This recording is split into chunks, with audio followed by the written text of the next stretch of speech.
أهلا بيكم حبايبي في وصفة جديدة. النهاردة وصفتنا من الوصفات اللذيذة اللي الكبار والصغيرين بيحبوها، طبعا الحواوشي.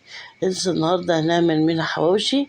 بس قبل ما نبدأ في وصفتنا أحب أعرفكم بنفسي. اللي يشوفني أول مرة، أنا اسمي مريم ودي قناتي، وأتمنى إن انتوا تعملوا لي اشتراك ولايك وتعليق حلو بإيديكم. ويلا بينا النهاردة نخش على الوصفة بتاعتنا. والنهاردة هنعمل مع بعض زي ما قلت لكم ميني حواوشي بطريقة لذيذة. هيطلع معاكي طري وجوسي وجميل زي ما انت شايفة. بجد هيطلع حلو قوي، احلى كمان من اللي احنا بنعمله مرات كتير. عملنا الحواوشي الكبير ده لذيذ كده، وولادك هيتبسطوا كمان من شكله. خلاص اتكلمنا كتير، يلا بقى بينا نخش في الوصفة بتاعتنا ونعمل الميني حواوشي وهيطلع معاكي زي العسل. يلا بينا نسمي الله ونبدأ وصفتنا ونشوف هنعمله ازاي مع بعض.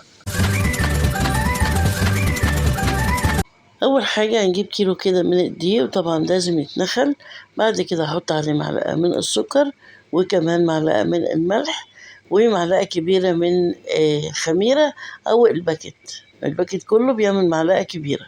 بعد ما ننزل المواد كلها هننزل بمعلقتين من الزيت ونقلب كده الكلام ده مع بعضه بالشكل ده كده.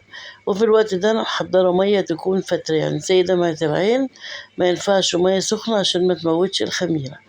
هبتدي بقى انزل بشويه من الميه واقلب لغايه ما احس ان الدقيق عندي خلاص اكتفى ومش عايز ميه تاني، يبقى خلاص كده هبتدي اعجن بايدي. طبعا لو عندك العجان بيسهل الحكايه وبتحط فيه بتعجن، مفيش بتعجني بايديكي لغايه ما تلاقي العجينه بقت تمام ومية مية. بنسيبها في مكان دافي وبتختمر بالشكل ده، بتضاعف حجمها. أهم حاجة نخرج الهواء منها. وبعد كده على سطح العمل أو على الرخامة أو المكان اللي بتشتغلي فيه بنرش كده رشة دقيق حلوة، وبنبتدي بقى نقرص أو نقسم كور. النهارده انا مش هعمل حواوشي كبير، انا هعمل ميني حواوشي. يعني حواوشي لو انت حابه تعمليه كبير اعملي، انا عملته كذا مره كبير.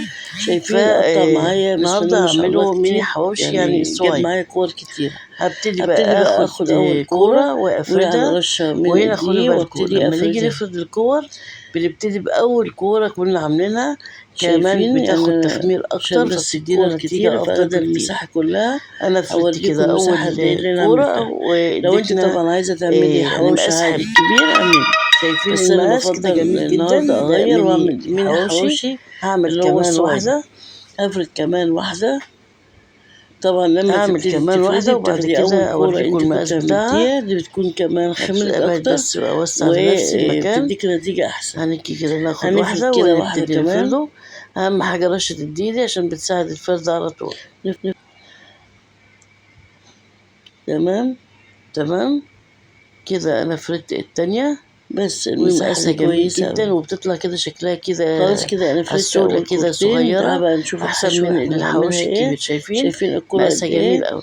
هنجيب طيب بقى قبل خلاص كده احنا بولة وننزل نسيبهم بقى على بنص جنب كيلو من اللحمة ونحضر الحشوة. وعليها عندنا بصلتين هنا كبار اللحمة.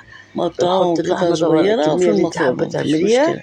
بعد ما كمان حطيت اللحمة عندنا نزلت عليها قرنين بالفلفل كبار من متقطع صغير الفلفل خالص. ومعاهم واحد بعد سبايسي كده هنزل وطماطمتين كبار مقطعهم الفلفل قطع صغيرة. الفلفل خلاص شايفين؟ قلناه.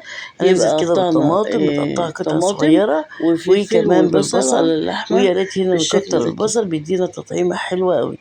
نحطه كده كله مع تمام، بعضه يعني نص كيلو لحمة مفرومة أنا قطعت ونحط عليه 4 معلقة من بصلات الفلفل التاني حلوين. ومعلقة من بعد كده بقلب الكلام ده الكمون. مع بعض لو وأحط انت بقى عايزة الملح تحطي، في ناس الفلفل بتحب تحط كمون. بهارات حواوشي.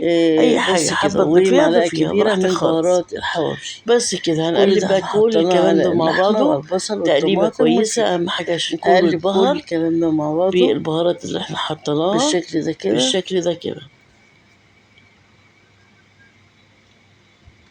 لازم نقلب كله كده عشان ايه ما يبقاش حتة ملح وحتة لأ، كله يبقى اخد ايه بعد تطعيمة كده زي وبهارات ما انتوا مظبوطة. شايفين قلبناهم بقى، خلاص قلبنا احنا الحشو قلبنا كويس كده قوي الحشوة وهبتدي احشي. وهنركنها بقى على جنب. شايفين نحشي انا كده من هاخد النص، بقى، واهم حاجة شايفين تسيبي المقاس زي الاطراف ما قلت فاضية. لكم صغير يعني وجميل وانت ازاي. بتحشي تاخدي هناخد بالك كده الاطراف طبعا بتكون فاضية علشان بنبدأ بمعلقة كده نلزقهم مع ونحط بعض الحشوة في يتلزقوا. نص لكن العيش الاطراف او لو نص محشية الدايرة اللي احنا والحشوة كنا فرناها. مغطية الطرف طبعا هنسيب مش الطرف هعرف عشان اقفله نقدر نلزق خالص. الطرفين مع في بعض. المقلاية بيفك لو والحشوة في كلها بتقع. الحشوة جيت على الطرفين طبعا مش نعرف نلزقهم.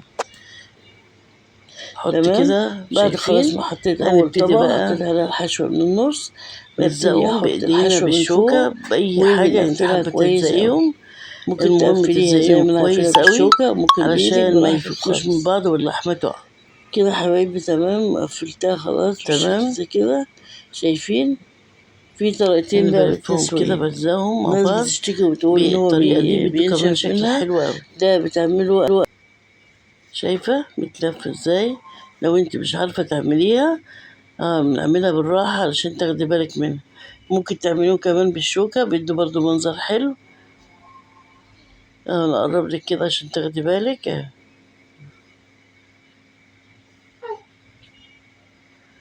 شايفة بنجيب كده وبنلفها لفتها حلوة قوي وسهلة وبسيطة، وأي حد يقدر يعملها.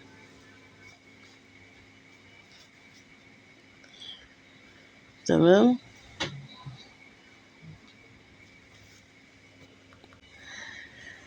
كده حبايبي خلاص احنا قفلنا الأطراف بالشكل ده كده، وشكلها جميل قد ايه، لذيذة وصغننة.